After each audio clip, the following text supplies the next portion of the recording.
You are an outspoken whistleblower. You've called out the Davos elite. Our old systems are not fit for the 21st century.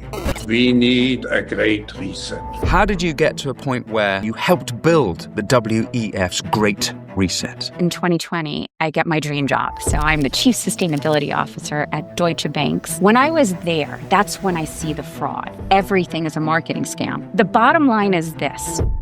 We cannot issue this annual report. This is a legal living document. It is filled with lies. And a couple of weeks later, I was fired. And the next day, the annual report came out with all the lies. They don't just fire me. They go on this horrific smear campaign. Within 2 days, the U.S. authorities call me up. The SEC, the FBI, and the Department of Justice. And they ask me... You're going further and saying they're controlling the world. The WEF is huge. Its tentacles affect every part of your life. This isn't stakeholder capitalism. This is socialism. They're lying to the public. They've manufactured a climate crisis. It's a multi-trillion-dollar industrial complex. The Davos agenda is much more than just net zero. The Davos agenda is about... Desiree, I should ask, did you ever meet Klaus Schwab? Yes. Anything to say about it? Truthfully,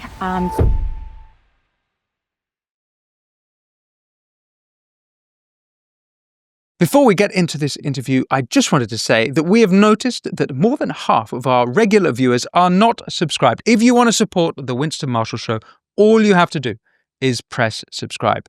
If you do that, we can have more phenomenal guests exploring the issues you want to hear about that the mainstream media won't touch. But without further ado, on with the interview.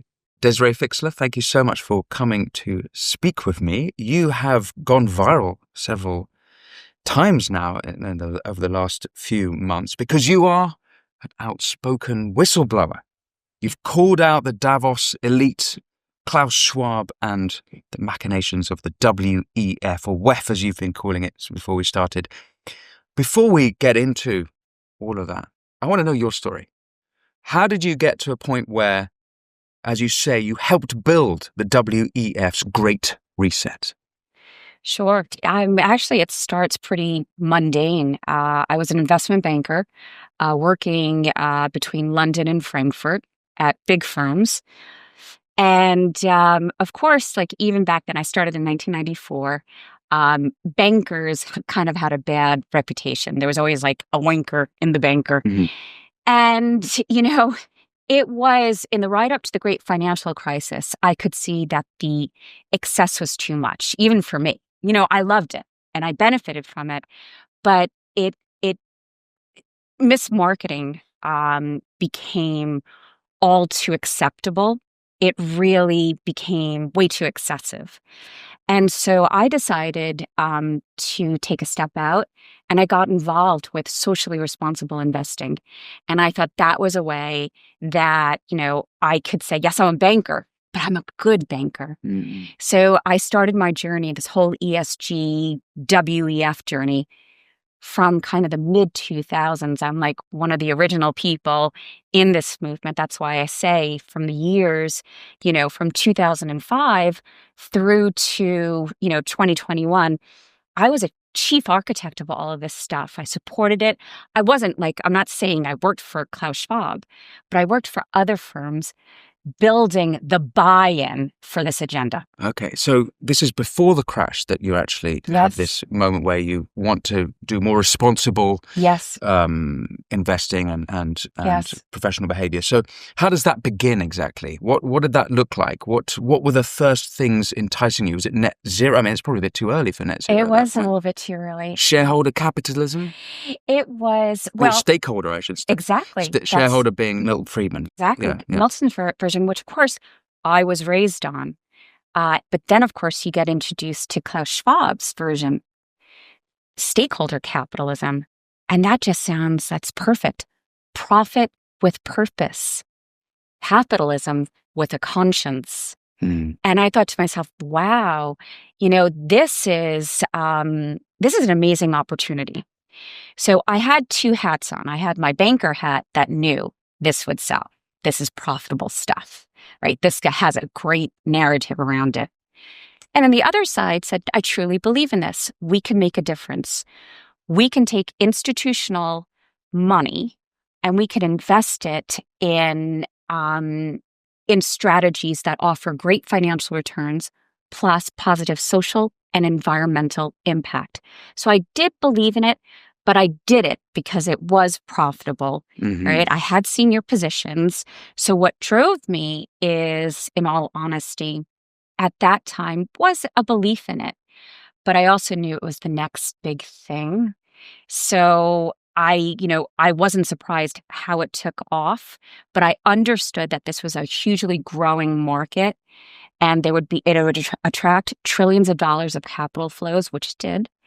And that's how I segued into it. Perhaps you can explain to me why it is profitable, because it doesn't actually, on the surface level, appear that it is obviously profitable. For example, Milton, his idea of shareholder capitalism is all about profit, whereas stakeholder capitalism, as I've understood it, explained by Schwab himself in his various books, it's where everyone is included, and it's not just about profit. It's all of these other contingencies, these other issues, the environment, the society, all of these other things need to be considered. Everyone has to be considered when making every single decision for all these businesses. So actually, it's going against the model of profit making, right? You're absolutely right. So why then did you consider it profitable? Because it was a marketing scam.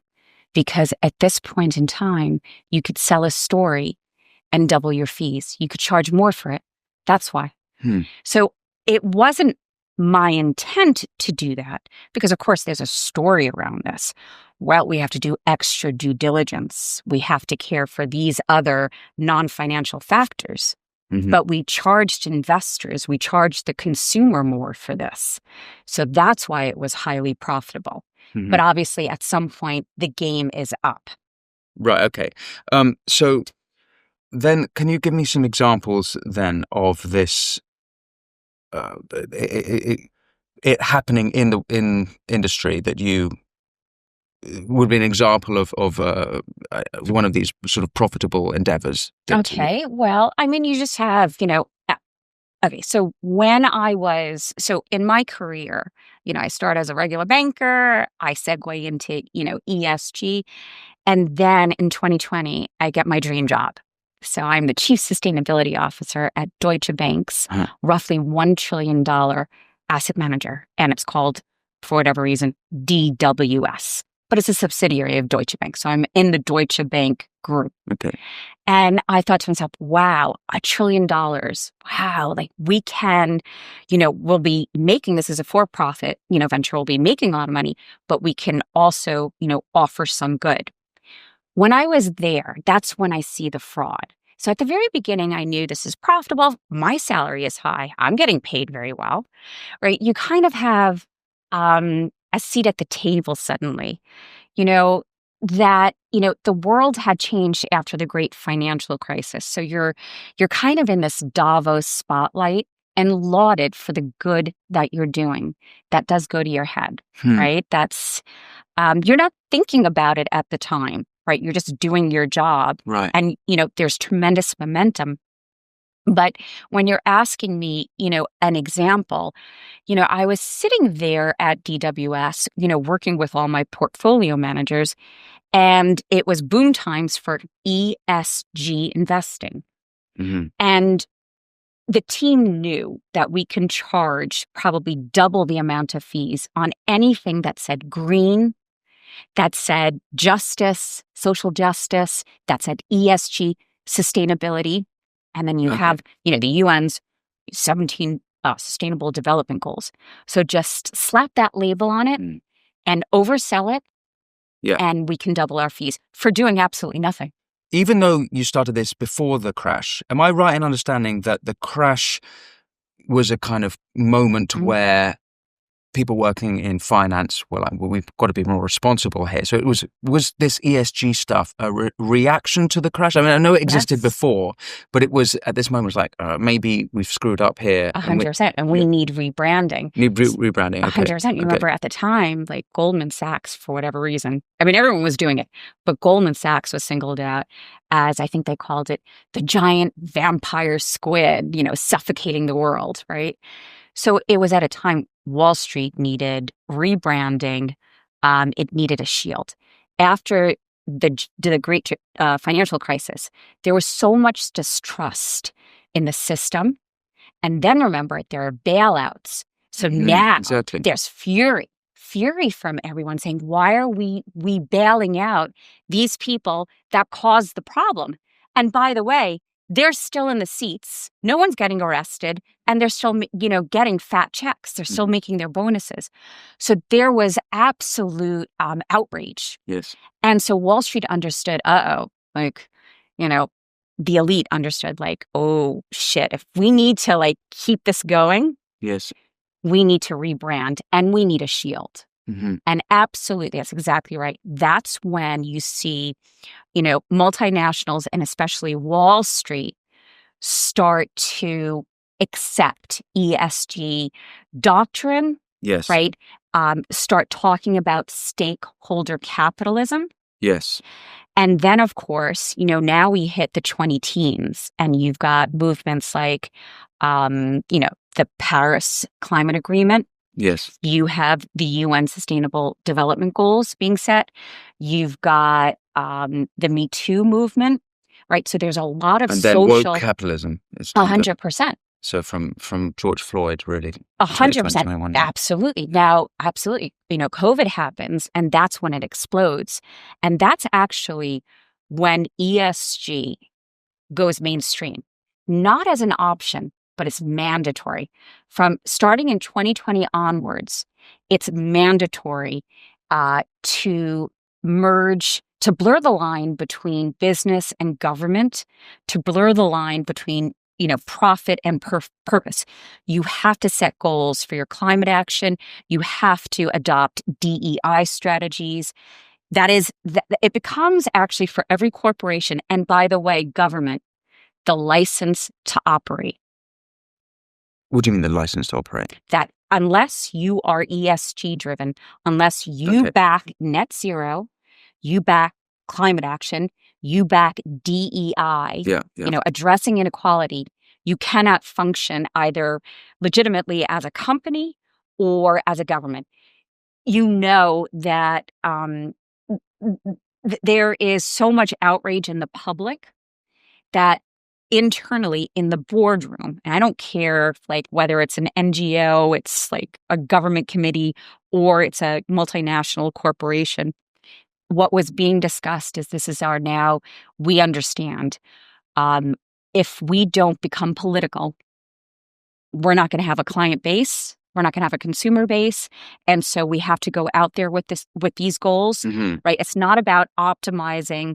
It was absolutely complete intentionality on moving from Milton Friedman's model of shareholder primacy to the stakeholder model which was pioneered by Schwab. 100%, where you're serving, obviously, your employees, your clients, your community, but now you have these bigger goals. You're actually serving society and the planet. Oh, and then, by the way, maybe your shareholders. And that's where it absolutely shifts to where every single operating business had to toe the party line to adapt to stakeholder capitalism. Yes. That's absolutely in response to COVID, Black Lives Matters, all the social unrest events. Yes. Well, I want to come back to stakeholder capitalism in practice, because it's not entirely clear to me how that even works, because if everyone's involved in decision-making, no one's involved in decision-making. But we'll come back to that. You say it was mandatory. In fact, we should rewind one step even further, because ESG, environmental, social, and governance, it's worth explaining to people who are not familiar with this what exactly that means and what is the doctrine of ESG. Sure. It was termed in 2004 in a UN paper, Who Cares Wins. So it starts brewing back then, but it's very niche. And as I said, I start getting involved, I start dabbling in this, or actually moving into it in 2005. But remember, this is a niche market. It is not mainstream. So the concept is that you can do capitalism better.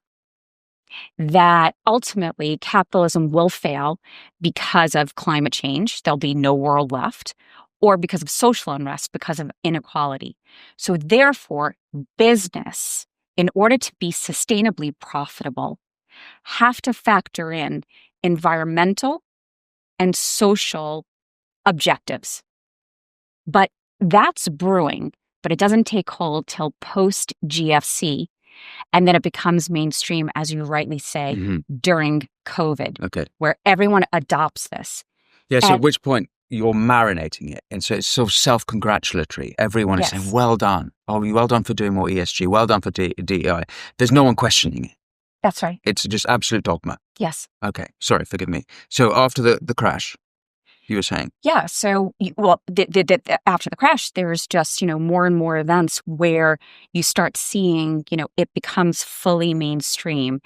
And, to understand what it is, and it really does blow your mind, is that businesses, rather than like in the boardroom focusing on, well, how do we make better products and services? Businesses have to start talking about, ooh, can we save some polar bears? Ooh, is there some climate justice we can do in Bangladesh? And this is what's odious about this, because you're now blurring lines. I mean, for example, I'd throw this example out to you. Would you want to fly on an airlines that diverts more money to like polar bear savior someplace probably where it's not needed?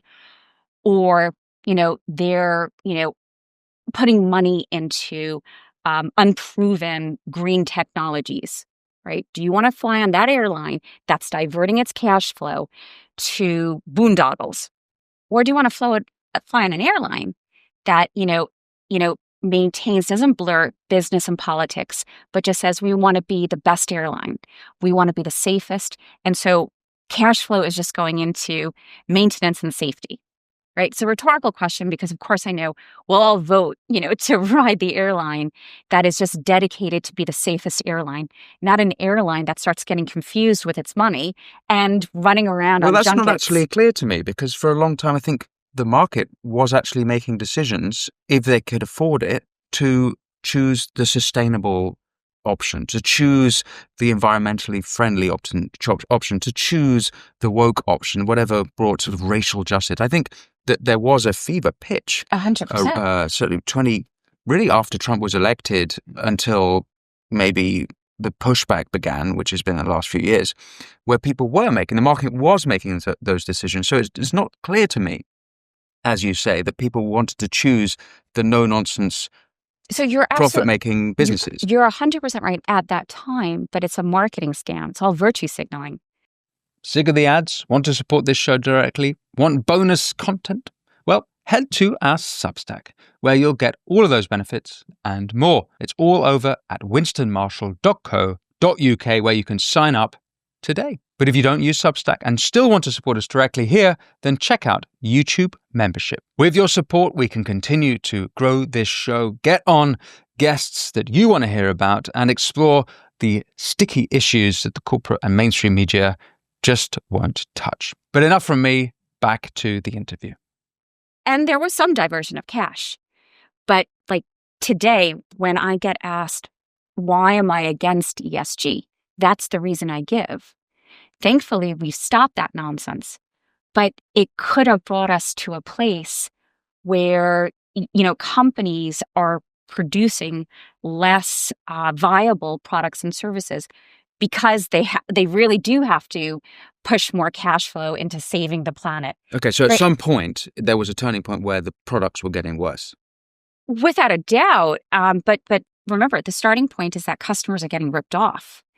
There's a big difference between like aspiration, intention, and results.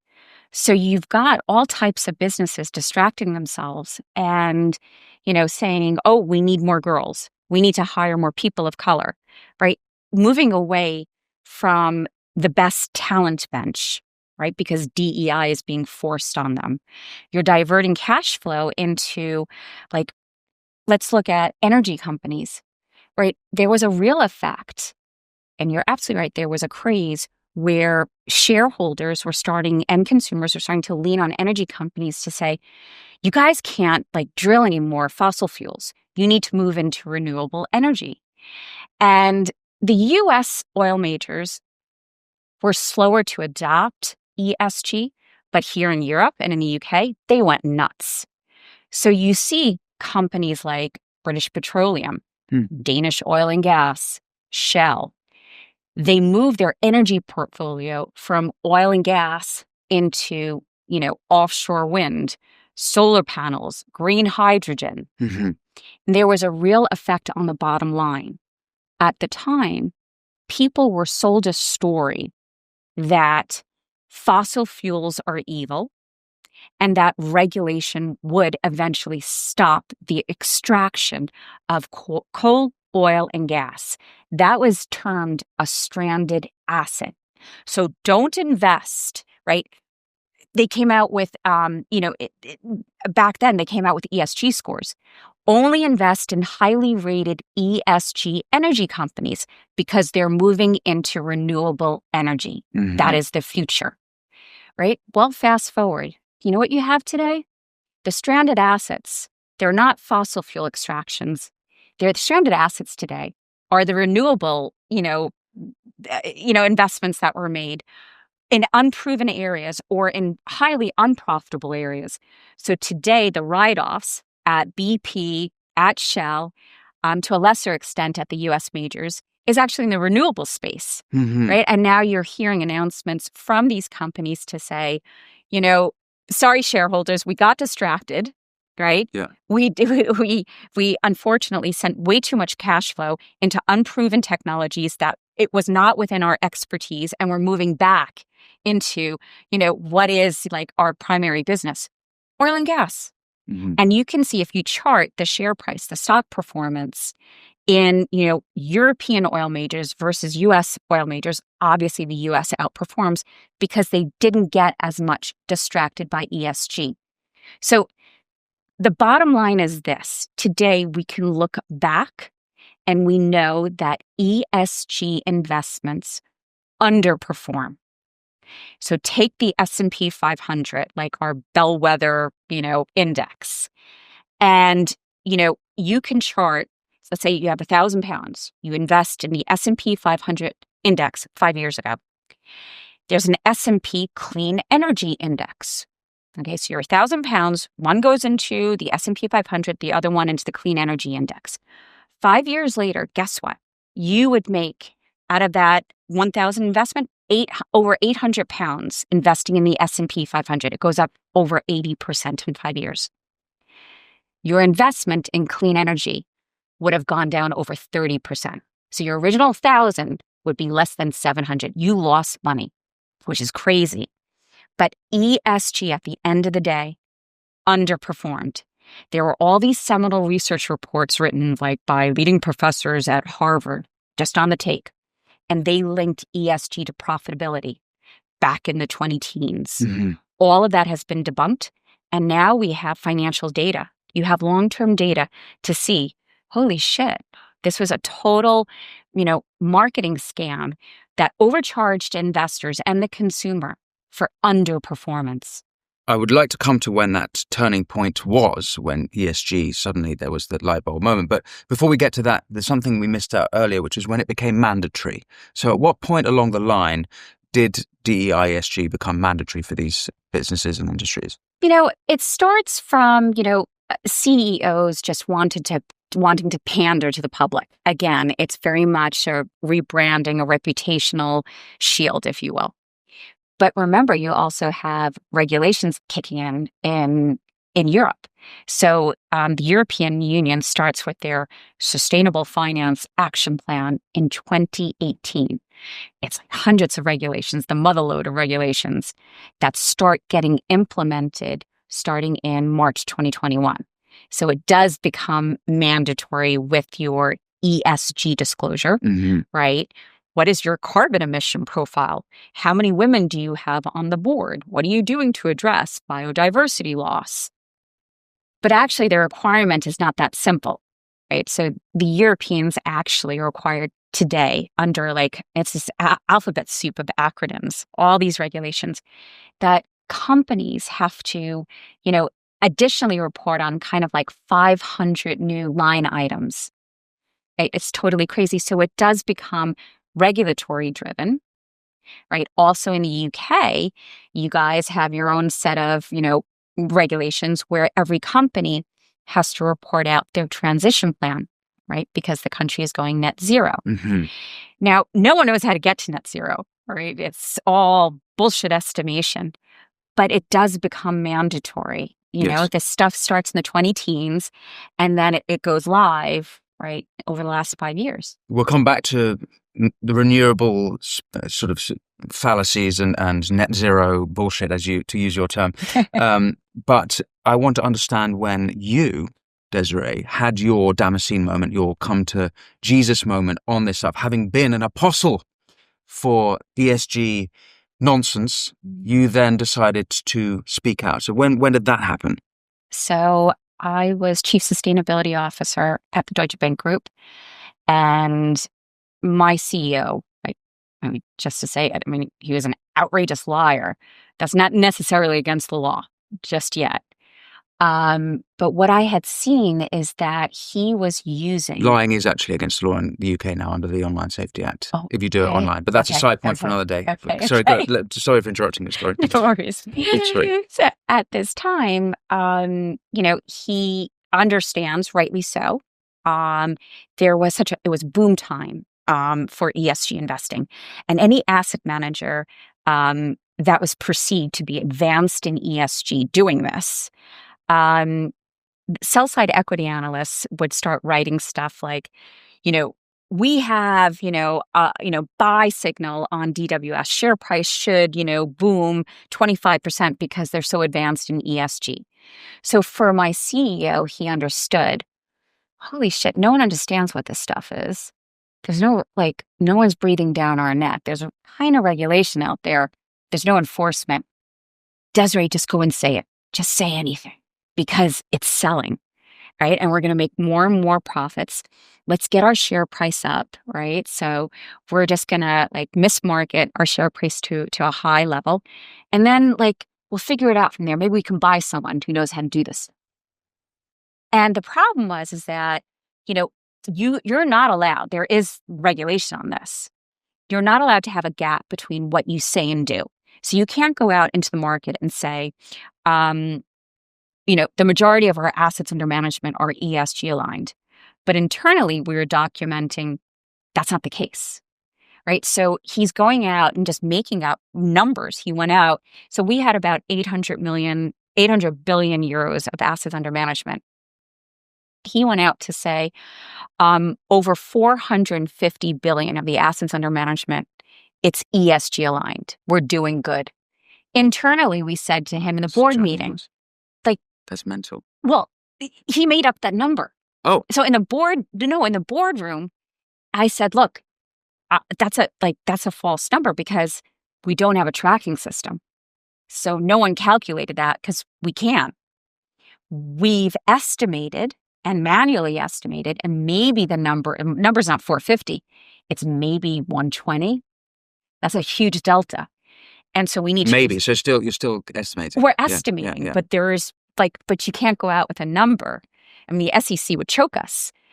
You can't market a number. This is now financial. Yeah. When we have no data behind it, we have no substantiation. And again, I'm raising the concerns to say, hey, Mr. CEO, cool down on this stuff. We were already on probation with the Department of Justice in Brooklyn. Or was it Manhattan? I forget. For a separate issue. Oh, for bribery, for fraudulent. Deutsche Bank is the most scandal bank at this time. So we were already warned by the U.S. authorities, no more lying. You have to have complete financial controls. And so I'm raising this to say, we're mismarketing our funds. We're slapping, ESG labels on everything. We have technology tilted portfolios that suddenly we're calling sustainable development goal aligned, right? And I explained to him an investment in Apple is not saving the world. That's mismarketing.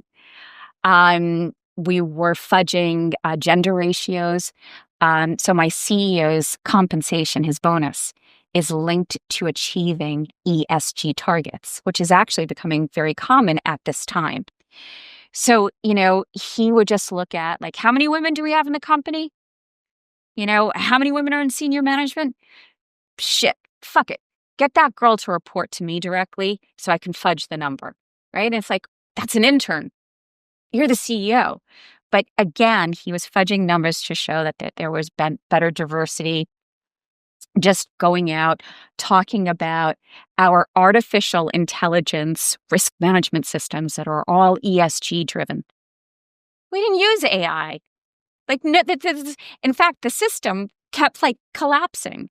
And there are emails where we're going back and forth. See, that's the thing. We're documenting this in real time, saying like, we don't use AI, right? There's no system that we use AI in. In fact, the ESG system has high operational risk, right? It's not 450 billion. It's maybe 120. That's the thing, right? So I blew the whistle and I only stayed internal. So I didn't go external. I didn't go to the regulator or anything. I just went to my boss, the CEO, and I went to the board and I said, listen, we have a problem, but this is all fixable. And our annual report was coming out and my CEO had all the lies in it. And I said, listen, I've redlined everything. Here are we need to restate these things. We're not going to get in trouble at this point. Let's just, go out there and say, sorry, here are the real facts. So, I kept saying it. There was no reaction. And then it was my last board meeting where I kind of have to say I got a little aggressive because I'm getting very nervous. And I kind of I think, and bang the table to say, I need an answer. We cannot issue this annual report. This is a legal living document. Right? Everyone's going to scrutinize it. It is filled with lies. And a couple of weeks later, I was fired. And the next day, the annual report came out with all the lies, with all the misstatements. Wow. So for me, it wasn't that I was, and people kind of misunderstand this. It wasn't that I was demanding that the company invest more in green activities. It was just, as head of ESG, there's a G in it. It's called governance. You were head of ESG. I was head of ESG, the Chief Sustainability Officer. So I have ESG and DEI rolling into me. That's what sustainability, it comprises those two areas. But there's also governance. And so I did my job because it was black and white. I did it. I blew the whistle internally. Well, because I didn't want to go to jail. I didn't want to get in trouble. And I didn't want the company to get in trouble. But it was a corporate governance issue. It wasn't that I was asking the company to make more investment in solar or wind or anything like that. Yes. So suddenly I'm fired. And what the company does is they don't just fire me. They go on this horrific smear campaign. They publicly discredit me in a Bloomberg article that I underperformed and I had questionable ethics. And they revoked my work permit because I'm working in Frankfurt at the time in head office. And they render me homeless. So it was like 3 knockout punches. And they figured that little girl would be she's, what did they call me? Roadkill. She's like so insignificant. Like she'll never recover from this. We'll never hear from her again. This is at DWS? Yeah, Deutsche Bank did this to me. Yeah. This is all documented. This is truth. What year was that? 2021. So when you're asking... During the pandemic then? Yes. Or sort of, yeah. Yeah. So I get fired. I have no place to go. So I have to, I'm 49 years old, I guess, at the time. And as a loser, I have to move back in with my parents and go into their basement. I have back 3 in New kids. York. Yeah. Because where else am I going to go? And all my stuff is stuck in Germany. That's all. The company never settled with me. They never face-to-face fired me. They just cut me off the platform and just did a runner. Well, and a smear campaign. It's much worse than that. 100. But this is quite important, there's a side point, but I think it's an important one, is because whistleblowers, one has to be careful with whistleblowers, particularly if one wants to work with a whistleblower, because they might work with you. And so if they're capable of whistleblowing on a previous company, why wouldn't they do that on you? Which, if you've got nothing to hide, you might say, who cares? But, there's good behavior and you don't want to reveal what's going on behind the curtain in any business, Right. just because it's bad practice. But actually, it was them who started the smear campaign, not you. They came after you, and you're acting in reaction to them trying to take down your own reputation. That's right. So that I have to live with the whistleblower nomenclature, but it's not factual.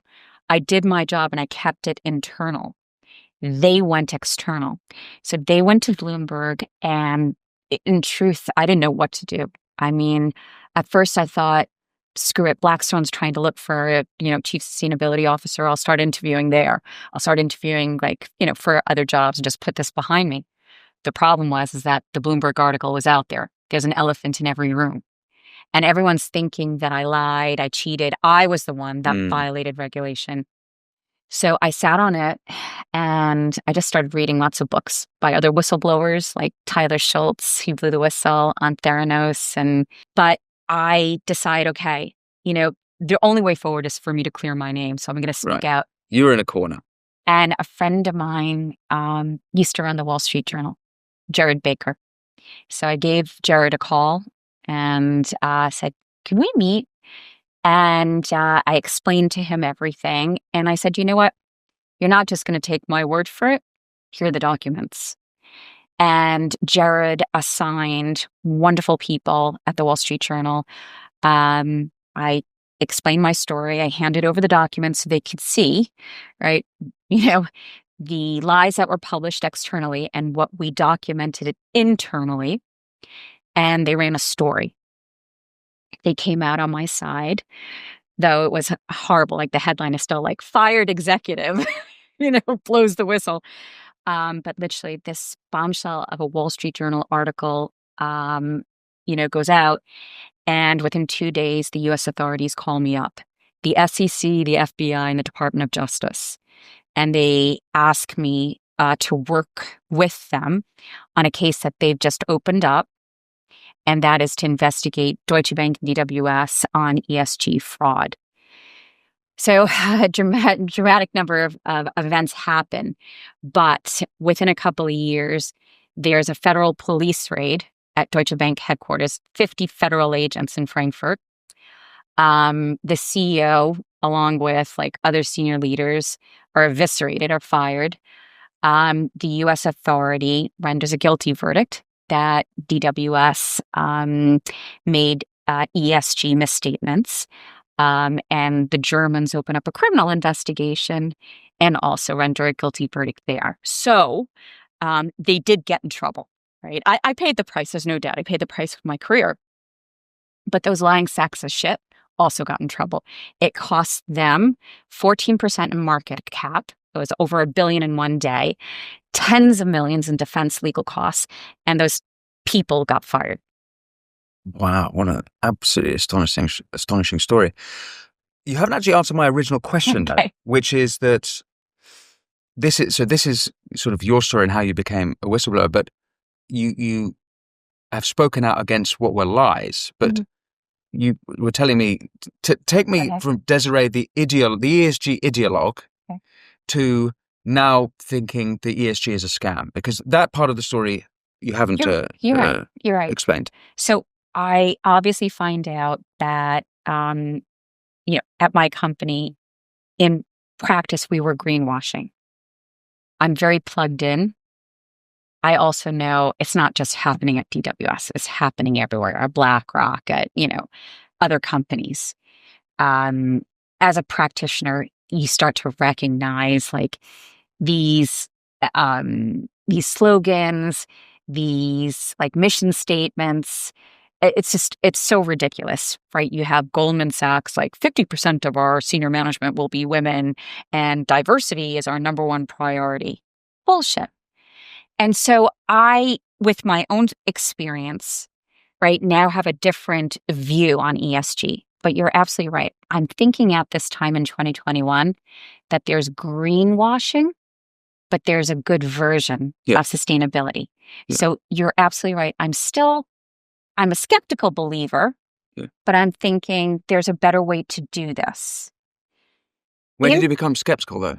Well, Because you weren't a skeptical believer I earlier. You were was. just a... Well, I believed in it until I saw how when you're overseeing almost $1 trillion of assets and understanding it's just being mislabeled, my CEO doesn't buy into it. Everything is a marketing scam, right? There's no more thought behind it. You're also meeting up with regulators at this time, and like the kookiest of regulations are coming out that are just ambiguous and meaningless.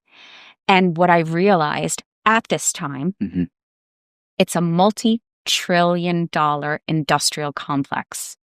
ESG, right, is so profitable for so many types of companies, not just Wall Street. You've got all the consultants, all the data providers, all legal firms, all the task force, in government, right? Everyone had an ESG group. So it is academia, by the way, right? This becomes a multi-trillion-dollar industry. So that's what I'm believing. We'll come back to that. I want to understand why it's so profitable.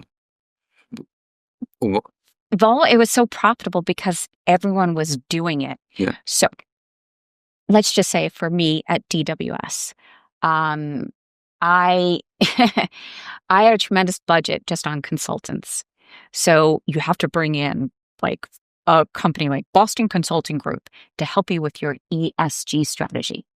You're kind of saying like, I don't need that. But the CEO is saying, the board is saying, you have to have it because we need to cover our ass, right? That we can outsource accountability. So bring in all these consultants. So you have to bring in Boston Consulting Group, PwC, who's going to help with all your reports, your reporting requirements. You're going to bring in Accenture to help with new IT apps.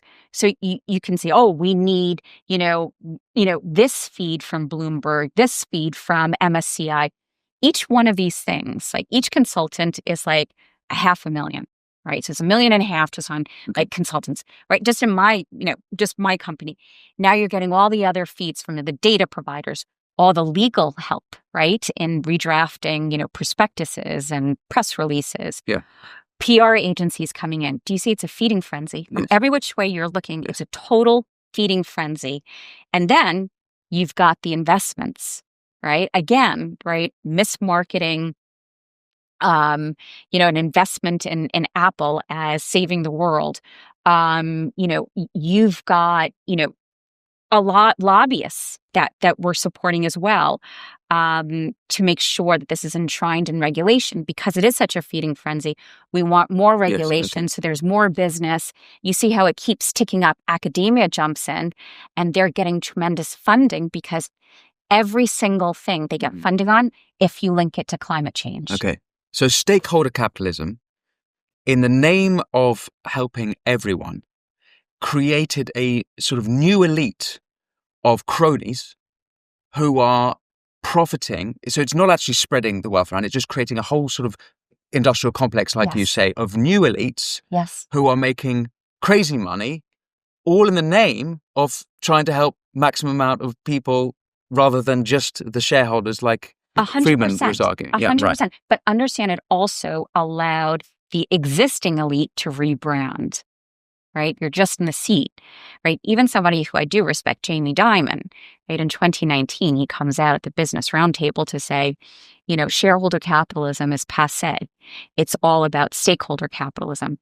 And why did he say that? Because guess what? They started to make a lot of money in this area, right? And it grows and grows and grows. So everyone kind of shifts into it. So it's the existing elite has now rebranded themselves like, hi, I'm Jamie. I'm no longer a wanker banker. I'm not Gordon Gekko. Actually, I'm here. Yes. I'm Mr. Net Zero. I'm saving the planet. Right. And so, the existing elite is thinking this is the new cover, the new shield. They get status from it. Yes. In their peers and their circles. 100%.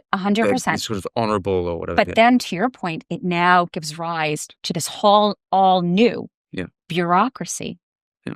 Okay. So back to your story then. Sorry, because I interrupted you there for that little segue. But you basically, it sounds like where originally you're slowly marinating in the waters of ESG and becoming more and more convinced of it. And now then you're slowly seeing the lies done in the name of it. And slowly these things are chipping away. There's sort of it's not one big thing. It's just lots of little things every day chipping away. But it seems more and more bullshitty to you. Have I understood the story correctly? Yes, it is. Yes. And what does it is that,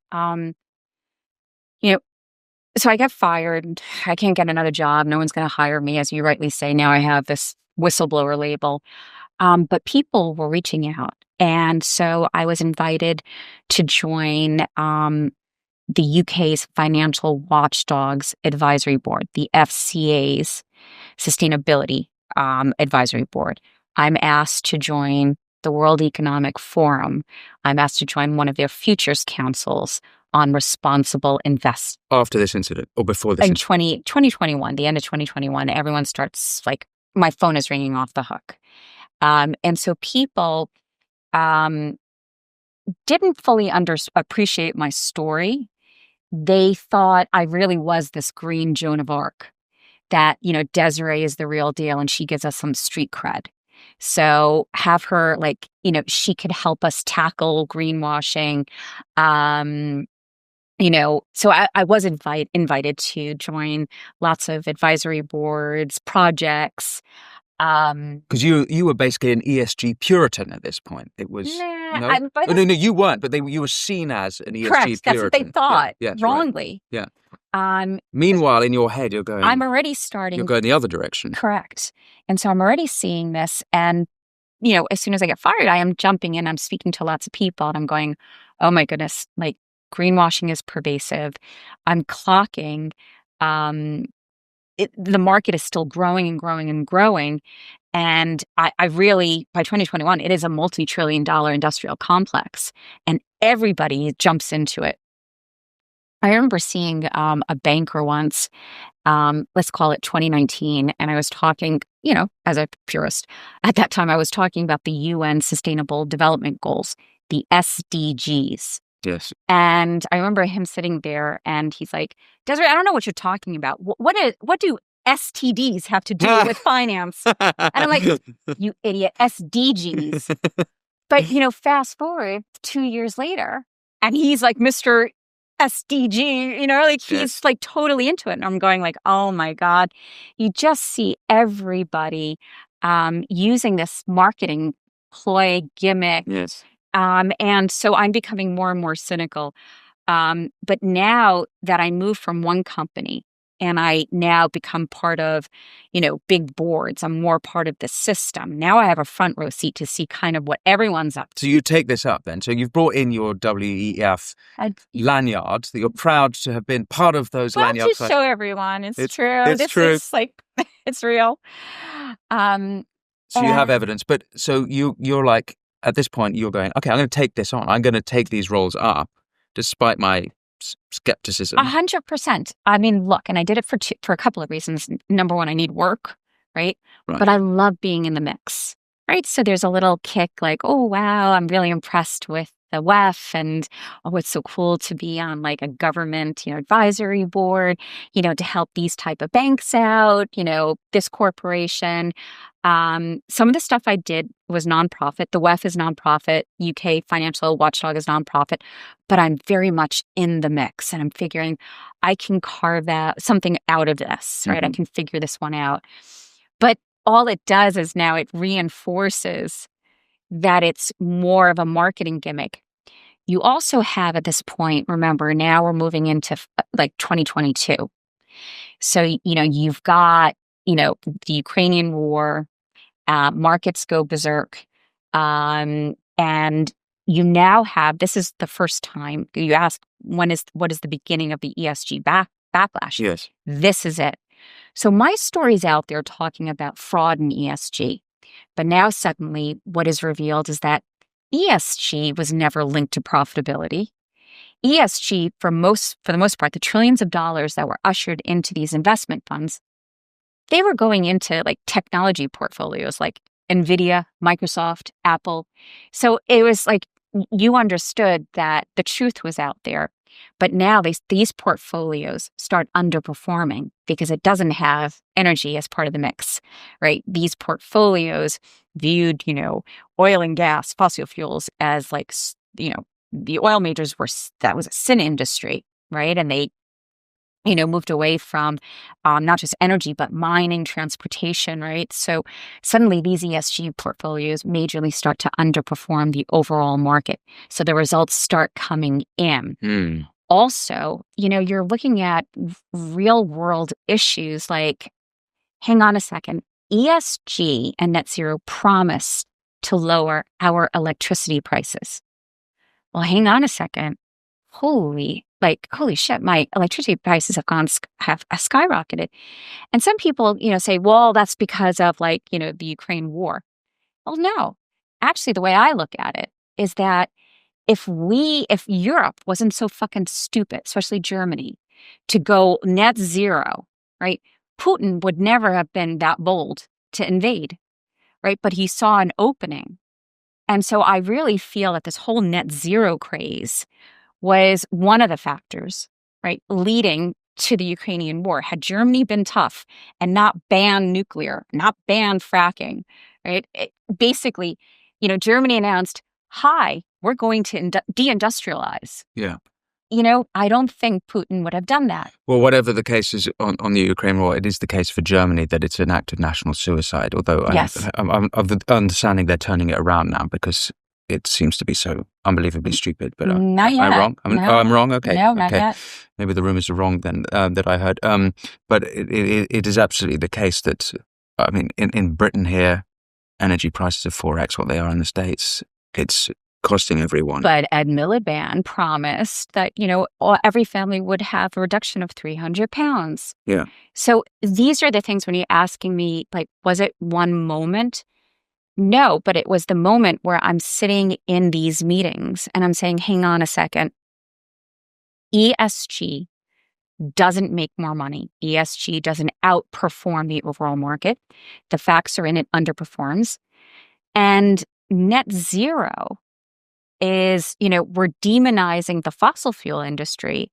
But hang on a second, we can't move away from that because wind and solar, it's not abundant enough, it's more expensive, and it's not hooked up, perfectly to the grid. So where are we going with this? And, more than that, by the way, because we're exporting to make those That's right. Yep. that tech, solar panels, for example, we're exporting that to China. That's right. Who are making it with coal. And love it. Yeah. Right. They must be sitting back like China and Russia, to say, how dumb is the West to buy into this stuff? Right. We're making a bomb. They're actually destroying themselves and we didn't have to fire a bullet. Yes. But yes. But you have to understand that the zealotry in 2022, 2023, it's increasing. It's becoming so insane. And so it's 2022 where I actually immediately shift, where I'm sitting in these meetings and I'm realizing, I have a seat at the table and these are very senior people. And when you're sitting on an advisory, committee, you're with, the respective government, officials and very senior ones. But the advisory committee, goes across every kind of industry. You've got professors on the board, highly esteemed professors. You've got, your lawyers, your consultants, business elite. And what I've realized is everyone sitting there is a vested interest group. No one cares. Everyone's talking about using the slogan, we're here to save the planet and the people. And they couldn't care less. They were so detached with the real world outcomes. And that's when I would say, wait, hang on a second. Yes, but. And I would roll in, economic data to say that what you're saying has no reflection on real world data. Mm-hmm. That is not happening. Energy prices for ordinary people are not going down. They keep going up. But by the way, that is also why it's so evil, because all in the name of trying to help everyone, it's the poorest in society who it's costing the That's most. right. It's them, it's hurting the most. That's why I think it really is far more insidious than people, it's way beyond the road to hell is paved with good intentions. It's it's the most struggling in society are being hurt the most by these policies. 100%. That's when I clocked. I also have like the realization that like, this isn't stakeholder capitalism. This is socialism. Because the agenda, and this is very important, the agenda is not just about, oh, okay, let's slap on a green label on everything and overcharge people. It actually, what kicks in are regulations, not just driving up our electricity prices, right? But it feeds into a cost of living crisis where, it just, cascades down through everything. And then also we have now new laws to say, this is a transportation you have to take. This is how you heat your home. You're seeing this whole Davos agenda. This is who you have to hire.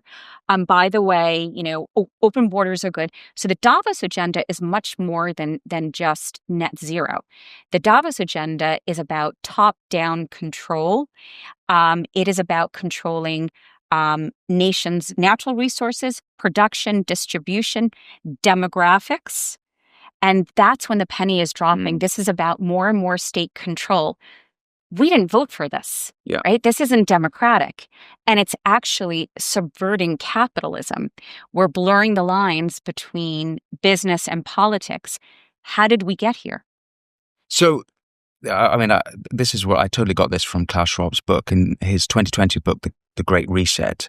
It is all about, it's all about global governance. This is the term he uses, and globalism. For him, that means global governance. It doesn't mean what we might think of free markets, or I think it's about control. And I think that's perhaps what you mean when you say socialism. Yes. Is it that sort of? Yes. Well, it's ideology? autocratic. So, I look at socialism as the state is controlling. The state says, like here in the UK, oh, we have plentiful oil and gas in the North Sea, but at Miliband, I have decided to steal that from you, British people, and we're not going to drill there. I'm going to slap on an 80% windfall tax. And in fact, we're going to virtue signal because we're going to import, our gas from Norway, but it looks like we're bending the curve on our carbon emissions, right? That is the state coming in.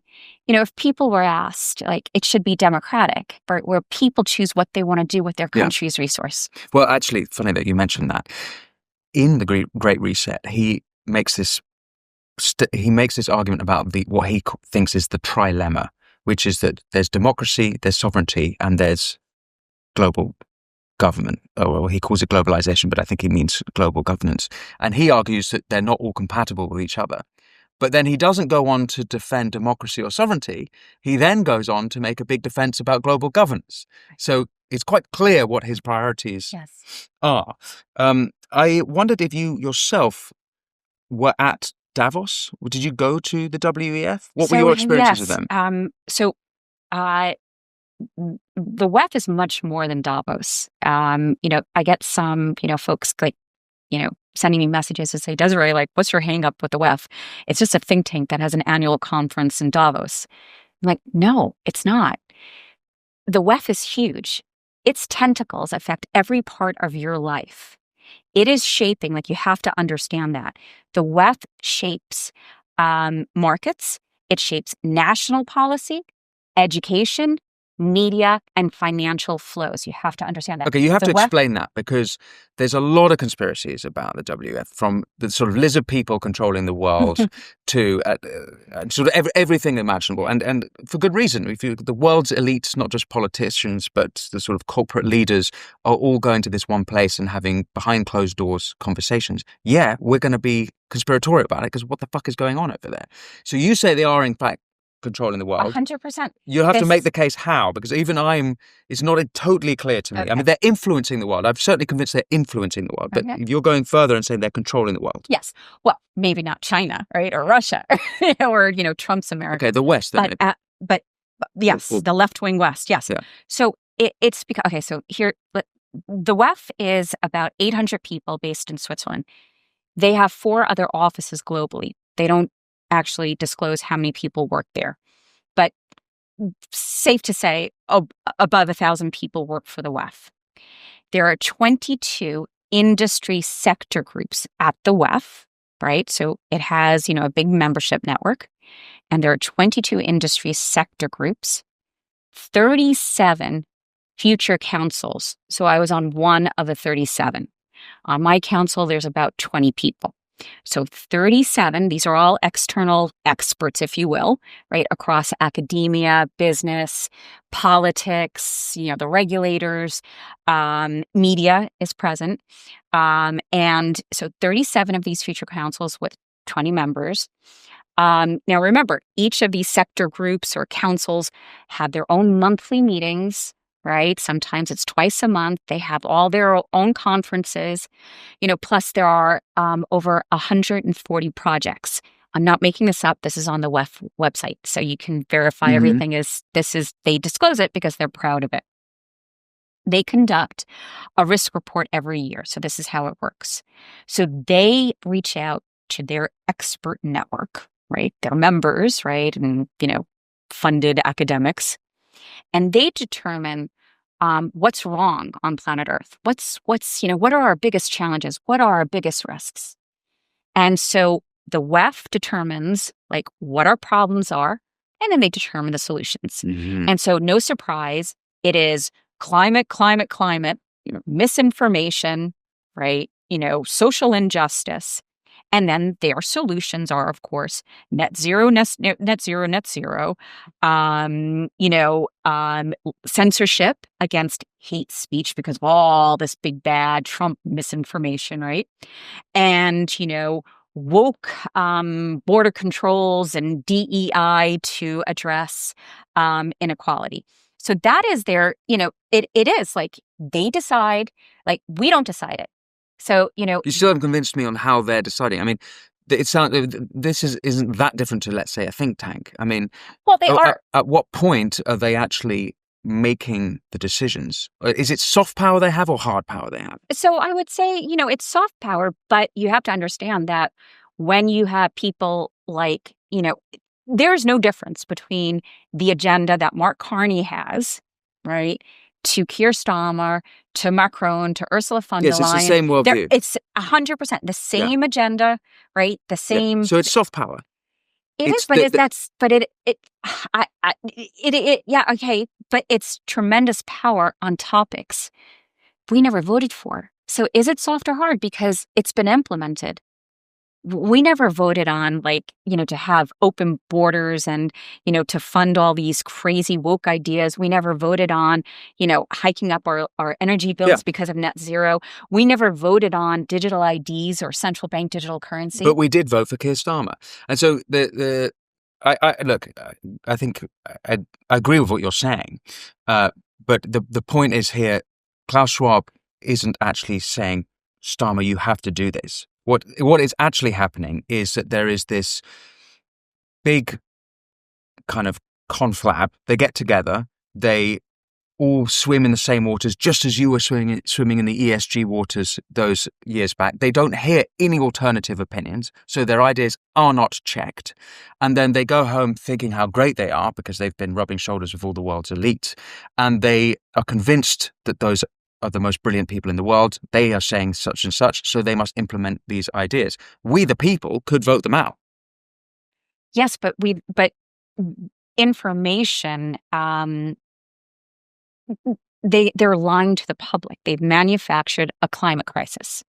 There is climate change, but there is no climate crisis. Yes. So you have to understand, the WEF will work with, large asset managers, consultants, and governments, and they're all in on it because they all profit from it. It's hugely profitable. But the most important thing, it's a job enrichment scheme. You're there for life. Fear sells. So the problem is that that's such an important point, though, because these politicians who eventually are going to lose their jobs, almost all of them, they're rubbing shoulders with the corporates who are going to give them jobs whenever they leave Brussels or Westminster. That's an important point. Sorry, that's the definition of cronyism, by the way. Totally agree. Yeah. There is this tremendous, and people are surprised by that, this public-private partnership happening. So it surprised me. I'd be in the room and everybody around the table, especially big business, they're all pro-regulation. And I'm sitting there what? That goes against capitalism. That's against our system. Why would we want more red tape? Mm-hmm. That just leads to economic decline. We know that. But then I'm realizing, of course, they want more regulation because, again, like they have their job, they'll get another bonus. There's more bureaucracy, right? Because they're all bureaucrats at the end of the day. They're not making anything. They're the opposite of Elon Musk. So they want more regulation because now, their job as sustainability officer or their academic role, they'll get more funding, right? Mm-hmm. And there's more, right? At these big corporations, if you have more regulation, there's a higher barrier to entry. So you can take out your competition, right? Because you're big enough to adapt to more compliance costs. But you're working with the government. You're in on it. You're getting government contracts. So it becomes a feeding frenzy absolutely both ways. You have... You're absolutely right that you get voted out of office or you do something bad. Well, guess what? You're going to get hired at one of the private equity firms or one of the, the big asset Or Nick Clegg going to Meta. Yes. A perfect example of it. So you've got that. And that's when, for myself, when I understood that this will never stop, right? Their own selfish interests are here. The people are never spoken about. It is just their job security for life and more funding, more back and forth. But again, it's the untruths that are told to the public. They will promote that there is this climate, catastrophe, that the world is on fire, right? They will use any incident 10 people died in France this week from heat. Well, it's maybe, actually, 10 times more people die from the cold, first of all. And maybe if you didn't have net zero and restrict air conditioning, they wouldn't have died, So there is, two sides of the story, but our media is so slanted. And that's what I fear. So when we're talking about hard or soft power, I hear you. Of course, it is just an agenda, that they've agreed upon. But they've also agreed upon, the story that gets out there to people. So voters in the UK, yes, the UK voted for Keir Starmer. On what basis? Didn't they vote for less red tape, economic growth? Didn't people vote for lower energy prices? They didn't vote for higher energy prices. I can tell you everything goes up, right? So had they actually been truthful, right, I don't think Labour would have gotten in. And to be totally fair, there's a bad example I used by Starmer because people didn't really vote for him. I think he got 20% of the electorate actually voted for him, and it was only because the right was split that he got into power. But the point I was trying to make is that we, the people, have a choice, and we could hypothetically, as they've done in America, voted in someone who goes against the Davos worldview. 100%. And that's, another question you asked earlier is when did the backlash happen? It really happens in 2022. You have all these stories of greenwashing come out. You have ESG portfolios underperforming. You have red state financial controllers going hang on a second. We've been entrusted to invest pension money from teachers, firefighters, police officers.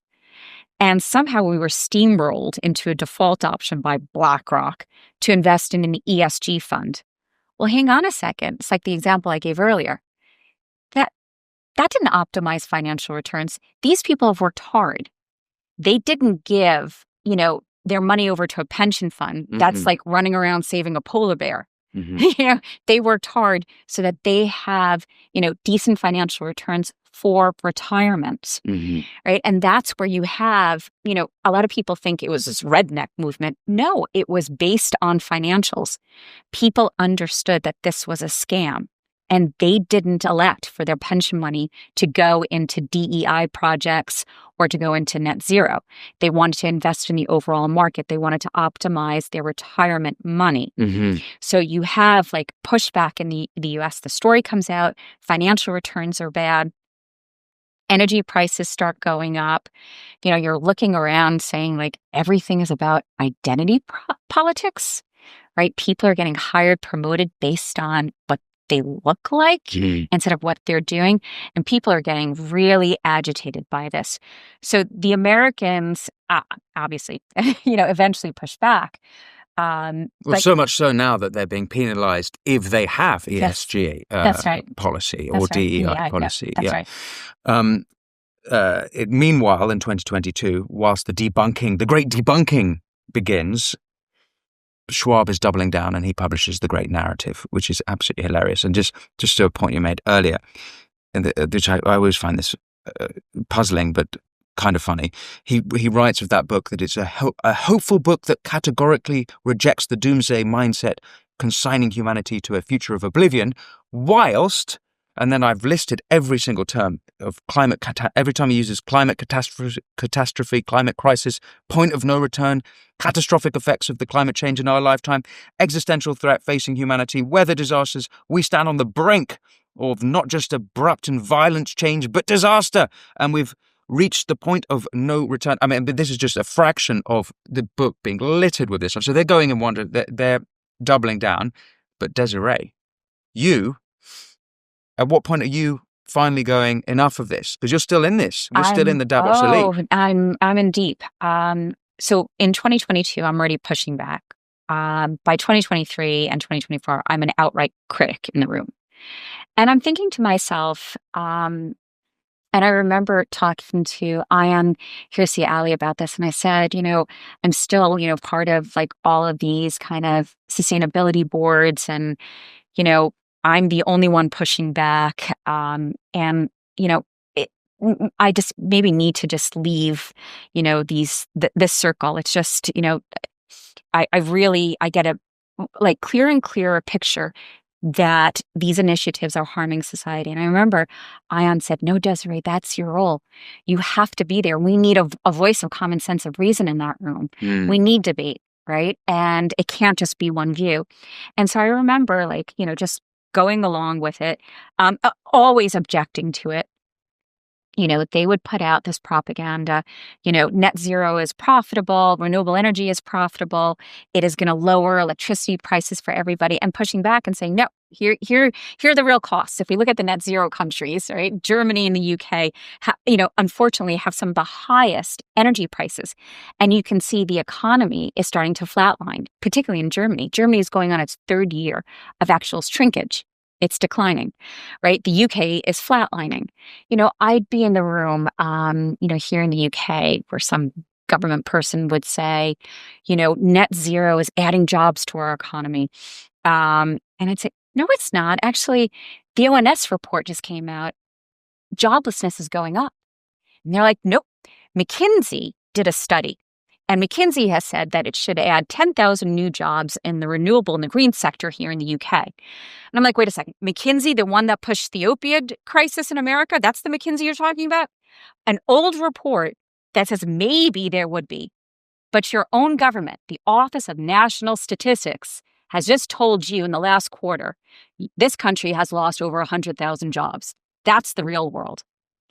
That is what it's like to be in these meetings. And I argue this all the time, right? It is like that there is no climate catastrophe. There is, however, we do have issues. We have a cost of living crisis. We have a low birth rate crisis. If we're not here in 5 years, it's not because of climate, it's because of war, right? We do have war. Geopolitical tensions, right? These are the issues here and now.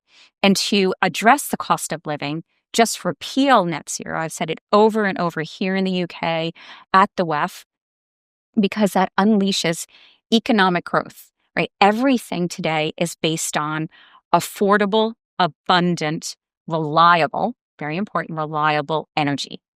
Compute is easy. Like, don't even start talking about technology or AI, because the foundation is just your energy policy. There's no AI, there's no quantum computing or anything. There's no technological hub without good energy policies. And if we do want to move away from fossil fuels, we do that through economic growth, investment in new technology that makes energy cheaper than what we have.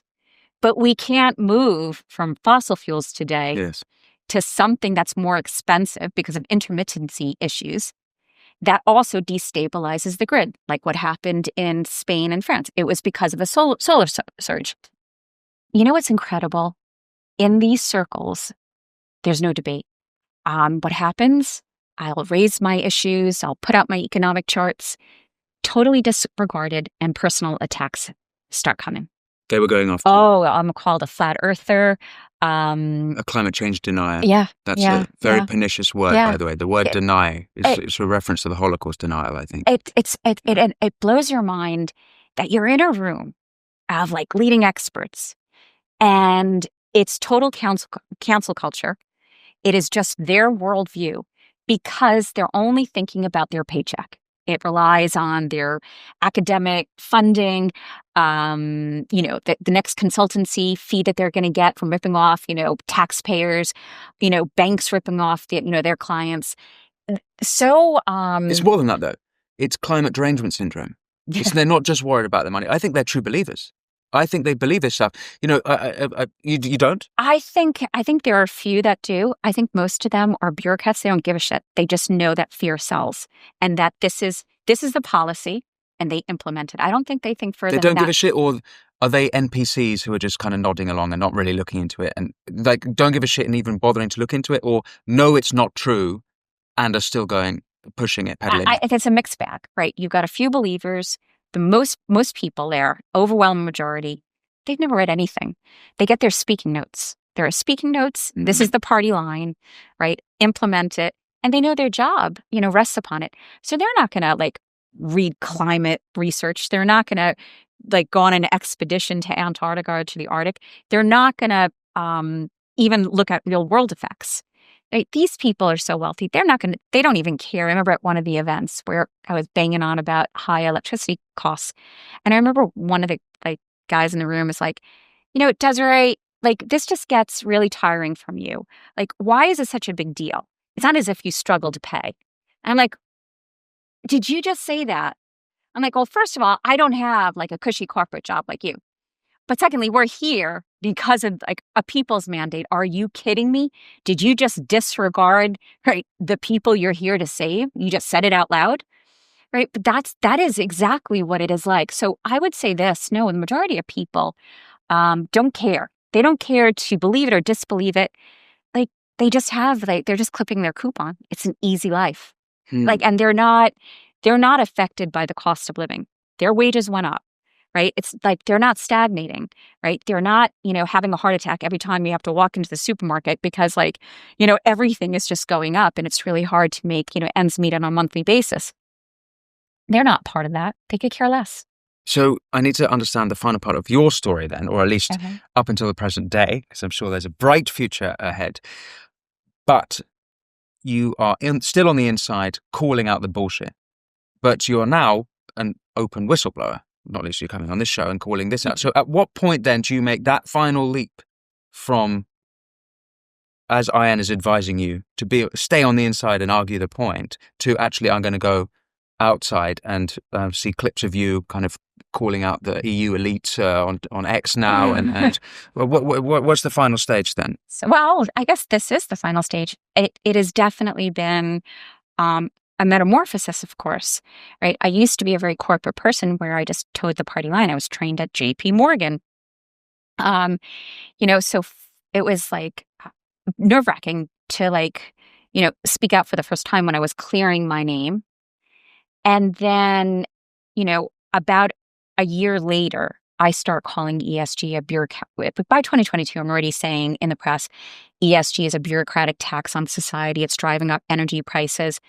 But my language is still a little bit corporate. I'm not using social media that much. I'm like maybe using LinkedIn a little bit, right? But still not sure how to use X. And, it does take me a while to find my sea legs and just to say, actually, I'm just working for myself. I have the privilege. I can just say it. And I just start now I am the whistleblower. Right, absolutely. I might as well it's there. It's it's pegged to me. It's on my forehead. I might as well live up to it, right? Yeah. And tell people because I have been on the inside, right? I'm stepping down from the FCA this month. I stepped down from the WEF, and it was December of 2024. My information is fresh. People need to know this stuff. It's not just that these are greedy control freaks. this is really harming society. And every single day I see it getting closer and closer to Klaus Schwab's ideals, whether that is with energy prices and grid instability, digital IDs and central bank digital currency. And then what is just horrific is censorship. I mean, this is horrible, but it's all coming from, this is the WEF agenda. This is the WEF agenda. Well, as your star rises into the sky, the Schwab star begins to sink, and he has now been found to have been embezzling WEF funds. So the Wall Street Journal broke a story, that there was inappropriate funding happening there, and also some discrimination cases against Klaus Schwab. So he was forced to step down. And my understanding is that investigations might be continuing. But yes, Klaus Schwab did not live up to his ideals of, transparency and risk management. He was it was a little ropey what he and his wife were doing at the WEF. Desiree, I should ask, did you ever meet Klaus Schwab? Yes. I've been to several WEF events in San Francisco and in Dubai. So yes. Anything to say about it? Truthfully, I'm just going to say it, very unimpressive, a very stiff figure. He can, he only gravitates to the most famous in the room. Out in San Francisco was Arnold Schwarzenegger. When we were in Dubai, it was, to the government officials. But a very awkward, stiff man. That's what I would have to say. Little did he know that you would be his undoing, or if only he'd spoken to you. And the Wall Street Journal. Quite. So I want to invite you over to the Substack to explore a little bit more about what is this WEF ideology that we're dealing with, and also go a little bit deeper on the dark side of net zero, which you've been calling out. Before we go over to the Substack, but don't worry, you're not going to have to move seats. We'll stay right here. But is there anything to this part of the story that you think I might have missed that listeners and viewers should know about? No, I think I hope we've covered it. The biggest thing is that, this agenda is coming down, and, we, the voter, don't have a say on it. And, it is so crucial, to do what we're doing here, because mainstream media doesn't objectively cover this. And it's so important to, again, you can look at mainstream media, but you have to be on platforms like X. You have to listen to citizen journalists. You have to hear both sides of the debate. I do a lot of talks at universities. And the good news is I'm being invited more and more, so that I can bring back, shareholder capitalism, to say to students, there's not just one way. Because remember, it's not just that we, the voter, have been swindled, that this has eroded our democracy, but our kids, okay, maybe that's the point I want to bring up.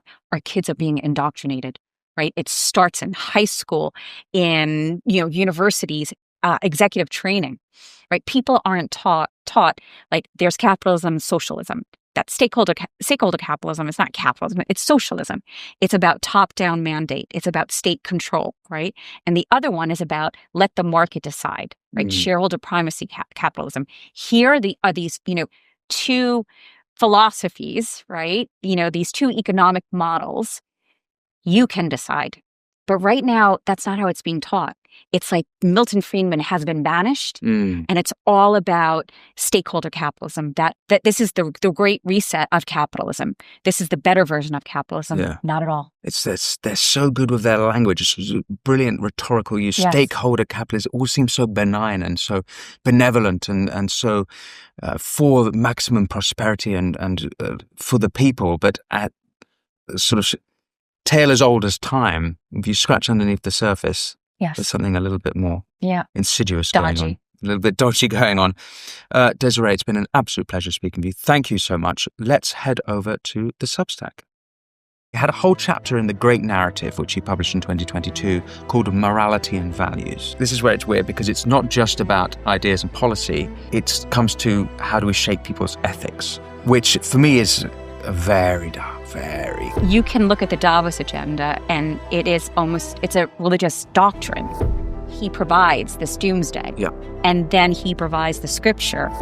We live in a world today where for, an awful lot of young people, you're never going to have the life your grandparents or your parents had, right? It's just too expensive. Or you're finding yourself, you're in your 30s and you're still living at home because you can't afford to move out. Why or how did that happen? That happened largely in response to the great financial crisis. What has happened, and we did not vote for this. We've been robbed of our meritocracy. Our democracy has been eroded. Thank you for watching The Winston Marshall Show with our splendid guest, Desiree Fixler. Remember, if you want to support the show, all you have to do is press subscribe. And if you head over to winstonmarshall.co.uk, not only will you enjoy ad-free viewing and listening and have the opportunity to ask future guests your questions, but you will also enjoy an extended conversation between me and Desiree, where we go a little bit deeper on Davos ideology, what it is, what does Schwabism really mean, but we also look at how DEI harms women, the birth crisis affecting the West and the world, as well as going a little bit deeper on the climate crisis ideology. And Desiree makes the case that the climate crisis is in fact a hoax. That's all exclusive to winstonmarshall.co.uk. Otherwise, thanks for watching, and until next time, be well.